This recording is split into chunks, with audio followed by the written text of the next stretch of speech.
Welcome back, Warrior Fam. Woohoo! 2022. Yay! We made it with our anxiety. We came to into the new year with new anxiety. Yippee! What will this year bring? Right. It's some of the new anxiety, I'm sure, but then also the tried and true anxiety. That's always with right. us. Yes. Years and years of anxiety following us into the new year. That's right. Picking up new anxieties, leaving some old anxieties. It's true, right? We do let go of some of them, don't we? Mm-hmm. But then new ones always crop up. But as anxiety warriors, we're armed. We have a unique understanding of our unique experience. And so we can hopefully deliver what we need in the moment to our anxious thoughts and feelings. Yes. We have got a good, weird, boring, I don't know. What short kind of specific topic for us today. Very specific. So Abby and I had decided a while ago that a lot of our topics are, I don't know that big is the right word, but they feel like serious kind of, or they feel like about bigger things in our daily lives. Yeah. Right. Or maybe or a just little heavier life. Yeah. Yeah. Or maybe a little heavy. And so we started just chatting about how so many of the anxieties that show up for us are actually really, really tiny. Or, they're like the things that even people that don't have anxiety have told us that they've experienced too. Yeah. Like people that don't really consider themselves to be like anxiety warriors that deal with feelings of anxiety, all the time or throughout their life. But like sometimes these little things will pop up even in non-anxious people. And so it made us start thinking about all the ways that all the simple or seemingly simple things or tasks in our day that might bring up feelings of anxiety that might not feel as big or as heavy or as quote unquote important as some of our other anxieties. And so this is going to be like a little mini series we do. And we're kicking it off this week talking about anxiety surrounding food. Yeah. Not in like the body dysmorphia or eating disorder type thing, but in the realm of like deciding what to eat, deciding when and how long we should be grocery shopping, deciding what to or where to go to dinner with like friends or family or a partner, and just how much anxiety can sometimes come up around just thinking about food, what to cook, so many ways that food can kind of show up in our lives. Well, certainly show up in our lives, but bring anxiety out of us. Yeah. It's the overthinking on everything that has to do with eating. Right. Yeah. Because so we're calling this the Mundane Anxiety series. Yes. And we're starting today with food. And then, in subsequent or in soon to be episodes, we'll be diving into other like mini anxiety topics as part of this series. So send us any that you can relate to as well. Yeah. Like if you have some mundane anxieties, like minutia, little things that get under your skin or that make you overthink, as Abby just said, Yeah. All right. So thinking about food. Yeah. What kind of came up for you? Oh my gosh. Okay. So a lot, but I feel like to categorize them, right? There are like grocery shopping anxiety, and that has like so many different layers to it because there's like the spending time in the grocery store and navigating people. And then like, there's the extra part about like the pandemic. Right. But then there's also like the transactional part, right, in the grocery store. And then there's also for me, like the overthinking about what to wear because I get very cold in grocery stores. Then there's like the schlepping of the bags if you don't have a cart, so there's like grocery shopping.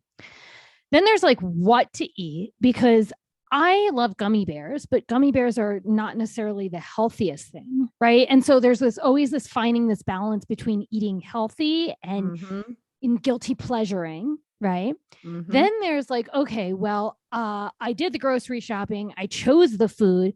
Now I have to spend my time cooking the damn food, right? And so like maybe there's other things I would rather be doing than cooking. So then there's the overthinking of what I should cook.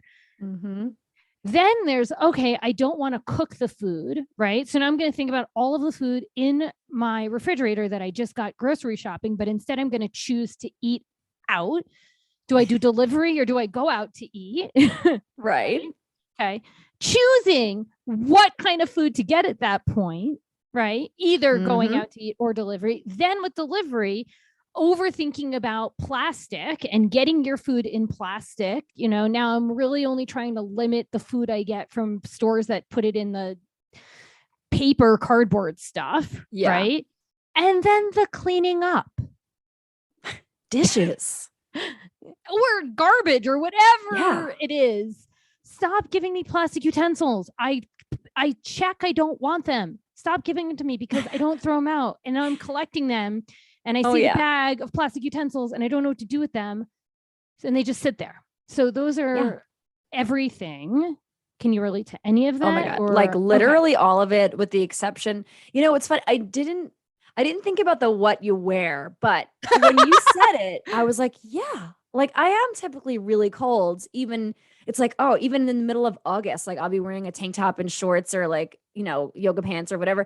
And it's like, oh, okay, I can't spend more than like a minute in the freezer section. Otherwise I'm going to be cold and then I'm going to be irritable because I'm cold. And then I'm probably going to have to pee. And then I'm going to have to put all my groceries to the side and then go make myself pee. Because as we learned in one of our previous episodes, I had that good win where it was like, I allowed myself to put the cart to the side so I could use the bathroom because I had to go so badly, even though I had a cart full of groceries and I just wanted to get the hell out of there after a long day of work.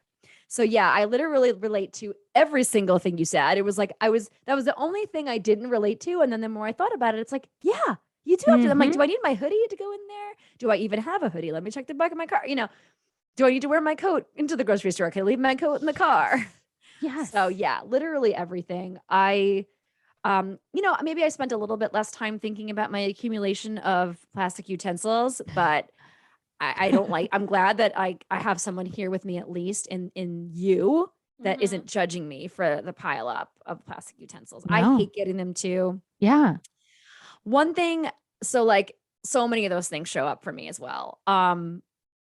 Also what you said that kind of triggered me was like, when you're trying to decide between what kind of food to eat and if you're going to take out or go dine in. Right. And then like, if you have a partner or you're with your family or there's other people's, opinions at stake or in mind, it's like a whole freaking to do. It's like, not only is it deciding between, do I want to like get dressed? Here's another one. Do I want to get dressed enough, like look like a normal person to go sit down at a restaurant, even if it's just like Panera Bread or like the diner?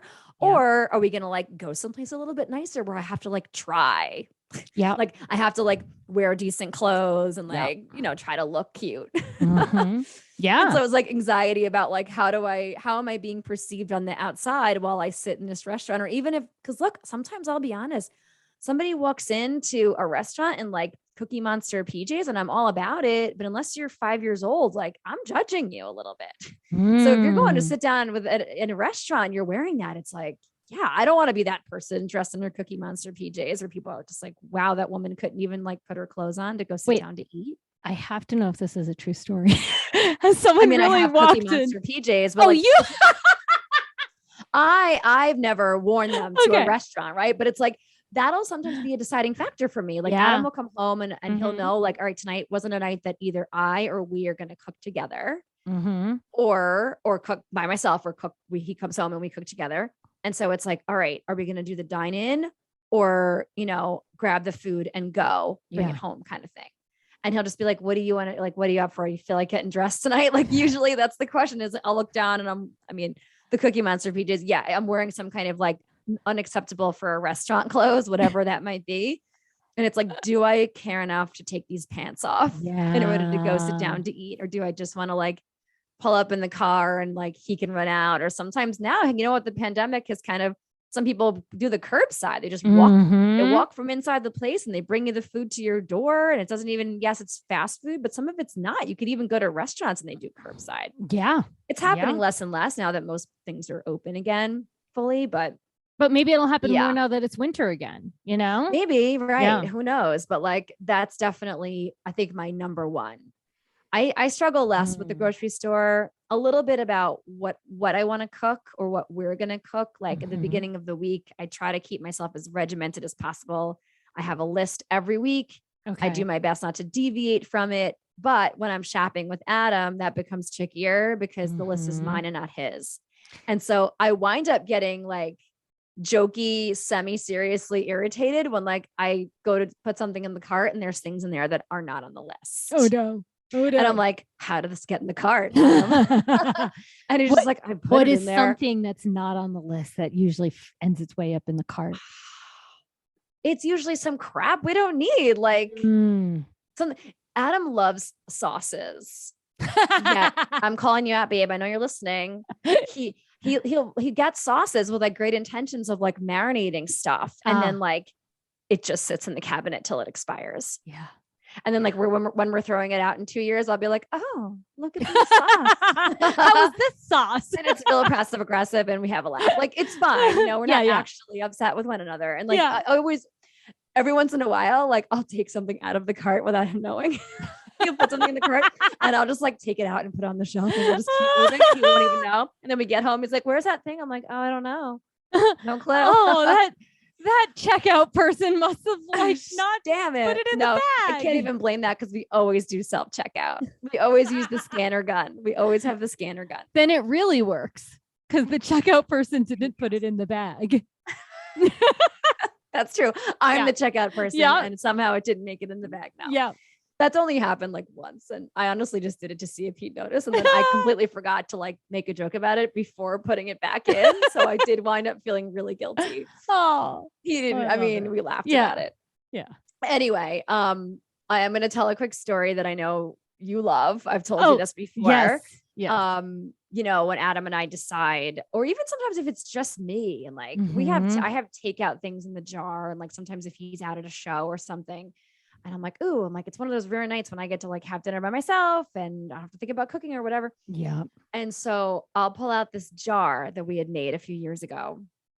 And it's just a glass mason jar. And in it are little pieces of paper. And on it are names of restaurants and takeout joints that we love from, you know, within 20 miles of our house. And we started this back when we were apartment living and it's come with us. So we packed it in our move 5 years ago. We moved into our new house or our house, I should say. And on the outside is a laminated picture of Jock and Hagar from Game of Thrones. We are really big Game of Thrones nerds in this house. Abby knows Abby loves Game of Thrones too. Yes. And Jock and Hagar, you know, he's the man of many face. He serves the many-faced God. And he says this thing, you know, a girl has no name, a man has no name. And again, for anyone that has no idea what I'm talking about, you know, maybe check out Game of Thrones if you like bloody medieval mythical stories. Just don't watch the last season. Just leave it the season before. But that'll be a different. No. All right, we're not going to have this conversation. I guess this conversation won't go past this for this moment about like the last season of Game of Thrones. But because I guess we have differing feelings. Oh my gosh.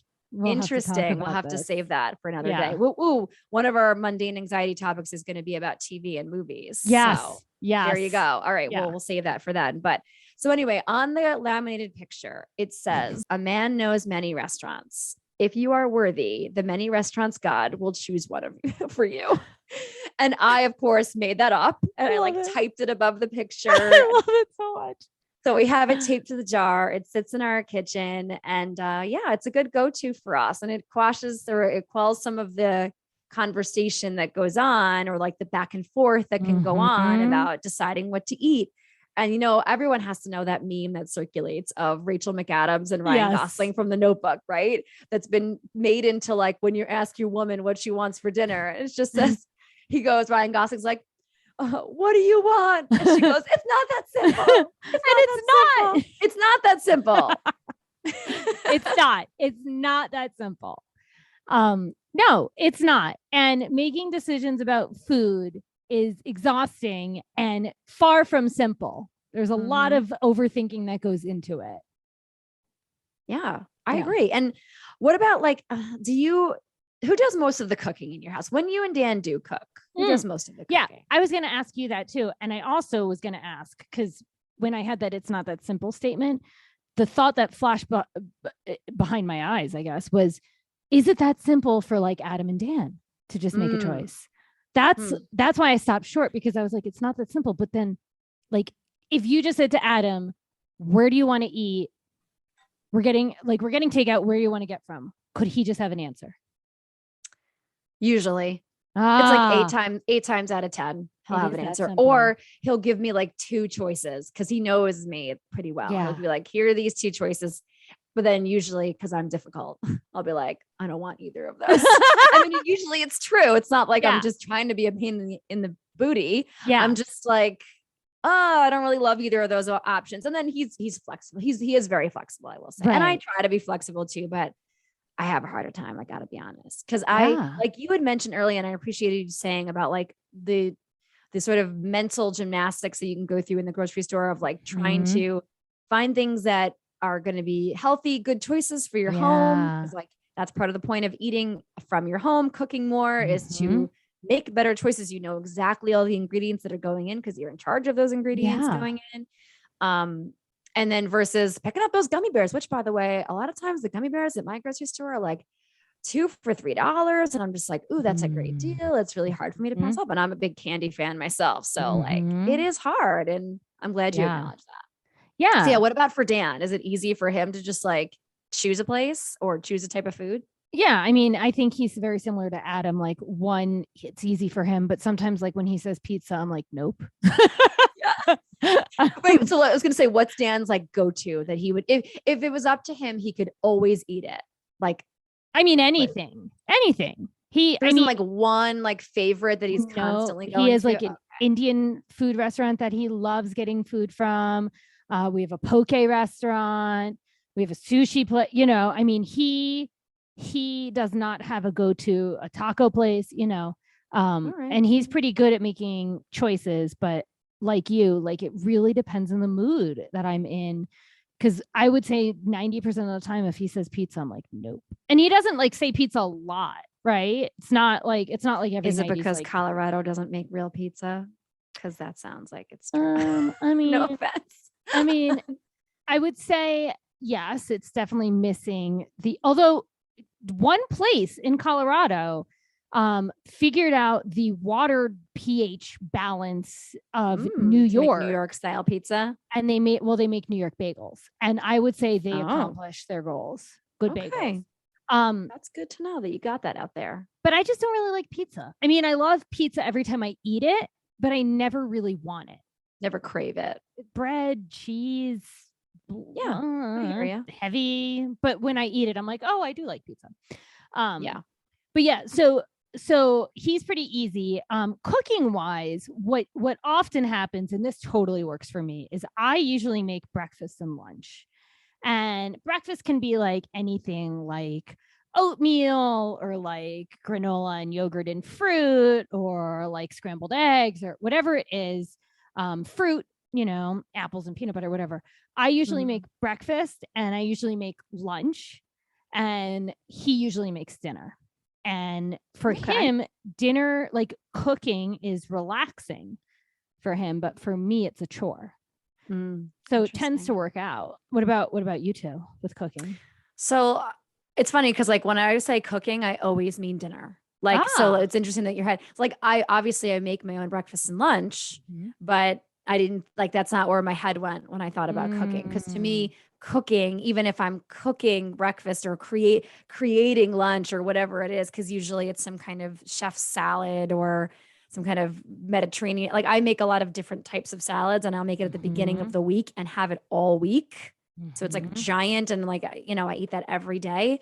And for our work schedules, like Adam's out for lunch every day. Like a lot of times he takes lunch with him, or like he'll take the salad I've made, or like I'll go get him like individually packed things or whatever. Or I'll make him a peanut butter and jelly sandwich, like whatever it is. And then he'll take that. Yeah. Cause I don't mind and I like doing that. And then breakfast, I usually, it's just a protein shake and fruit. So like, I'm not really thinking about breakfast unless it's a weekend or something. And then I'm, you know, like, oh, like eggs, avocado and zucchini. Like now that I'm like playing with it a little bit more. Yeah. But really when it comes to dinner, it's like, it's mostly me because my work schedule allows for more time for cooking typically. Or we cook together. So I would say it's like a 60-40 situation. So it's like 60% of the time I'm making the dinner, and then like I usually make enough so at least I can freeze some. That helps with my food anxiety too. Yes. having the meal prepping ahead of time, knowing that like, okay, at least 3 days this week, I don't have to think Yes. about dinner. I don't have to think about making my salad on Sunday for the week. Mhm. Now I don't have to worry about lunch. So that's very, very supportive for me. But then like cooking together is fun. You know, Yeah. when we first moved in together, God, like forever ago at this point, it was like '08 maybe. Mhm. We had no idea how to make food, like zero clue how to make, Oh. like cooking was just like, I feel like I might've told this story on like a previous pod, but like we had to call a few years before that. We were like in Yeah. our early 20s and we had to call his mom because everyone was out to like find out the proper way to boil a hot dog. It was like the most disgusting thing you could probably think of eating. And we were just like, how do we even do this? Yeah. Right. And it was like before Googling everything was Mhm. normal. Right. That Yeah. tells you how many years ago this was. It was like it was like 2002 or 2001. Oh my gosh. Anyway, so you know, when we moved in together, we tried to make it like part of our time for connecting. And so we learned how to cook together. And there was a lot of mishaps along the road, Yeah. a lot of mistakes, but we had a lot of laughs about it. We grew to love certain things cooking together. We grew to hate others and like, well, that'll never happen again. And then we actually started getting like those fresh ingredient boxes. Yep. Mhm. And those were really, really fun for us because one thing that we struggled with was the anxiety around creating new types of food. Yeah. So like there were combinations that the boxes would offer of like things that we never would have even played with or thought about playing with because we were so in our heads about like the types of food that we could cook. Or Yeah. that we should be attempting. We're like, oh, should we don't want to experiment. Let's go. I'm gonna ask my mom for recipes. Like, let's play it safe. We'll find a couple of safe things online. And this really took us outside of our Mhm. comfort zone, and it was really fun. And Yeah. And it gives you the we ingredients did it for years. Like you Right. don't have to go shopping No waste. for all of that ingredients, right? And then like maybe you never use some of that stuff again. Right. Right. And then there's no waste, right? Because that always, Mhm. oh my God, I grew up in a house where like you ate every bit of food, not because we had to. It wasn't like you're gonna sit there and eat until you're done. No, it wasn't Yeah. like that. Yeah. But it was like no food went to waste. Yeah. Like my mom cooked everything. We never ate out. Mhm. You know, everything was homemade and fresh, and everything Mhm. that didn't get eaten went in the freezer and was strategically removed so we could eat it another day. You know, I Yeah. mean, no food went to waste. And so Yeah. like I think that had always stayed with me Yeah. too. Like I hate throwing things away. Mhm. It's like one of those mini anxieties that I just in this moment I thought of. It's like, oh God, I hate the feeling of throwing away food. Yeah. Like even So bad. even when it goes bad in your refrigerator, you don't get to it in time and you're like, oh, I bought Yeah. this. And yeah, I know. Totally. Yeah. So interesting. Yeah. So much Super. thought that goes into something that we need to do multiple times a day. Right? Yeah, but it is huge though, right? It's we're calling it small, and like most of this is hopefully kind of funny and relatable to most of you Mhm. warriors listening. But when you think about it, it's really not small, right? These are the things that we're using to fuel our bodies so we can behave and function normally Yeah. in our everyday lives and interactions. So it's like it's little. Some of the parts of this chat have been little and silly, and then others are just like, yeah, but it is important what we use to fuel ourselves. But Yeah. we don't need to have a complex about everything we eat. We can get the gummy bears if our body chemistry and our needs allow for that. You know, I'm Mhm. not saying like, oh, if you have diabetes, go ahead and grab those gummy bears. Like, obviously that's not what I mean. You know, I just mean that we can give ourselves permission to indulge and enjoy Yeah. food and love food and not have to calorie count and think about every single thing we're putting into our mouths Right. with Right. worry. That takes away the joy. All the overthinking takes away the joy. For real. So good. Yeah. Or not good, I should say. It's a good All right. line, but not a good habit. There you go. Yeah. Damn those good lines, but bad habits. Yeah. Oh, one more quick side note. I used to hate doing dishes. And I think part of it was because again, when we were apartment living, we didn't have a dishwasher. And so we were both like admittedly really lazy about the dishes. Like we both hated it equally. We hated drying dishes. We hated putting them away. It's such a process. I'm like, ugh.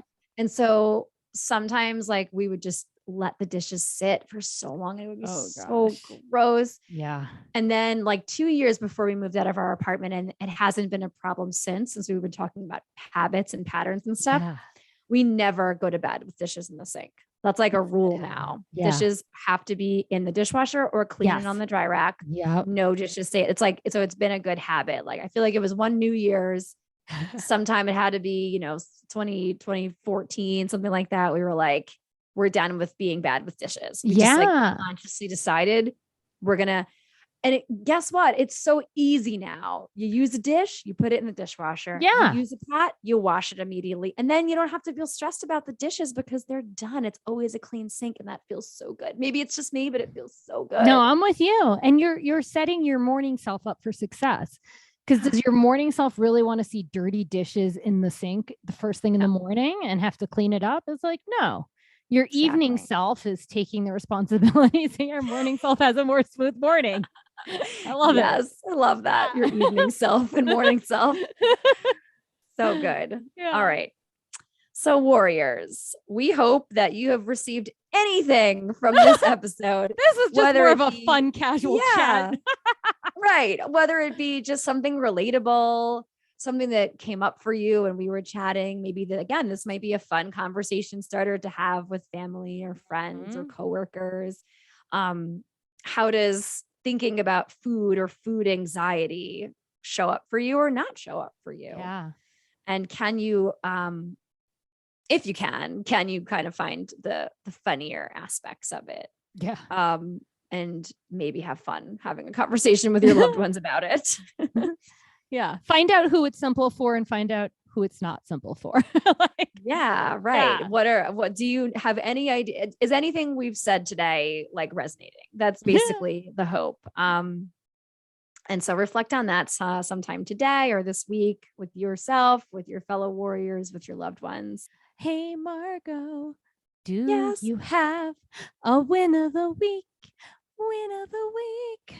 Woohoo! I do have a win this week. As the warriors know, I love Glennon Doyle. Yes. I am a congregant at the Church of Glennon Doyle.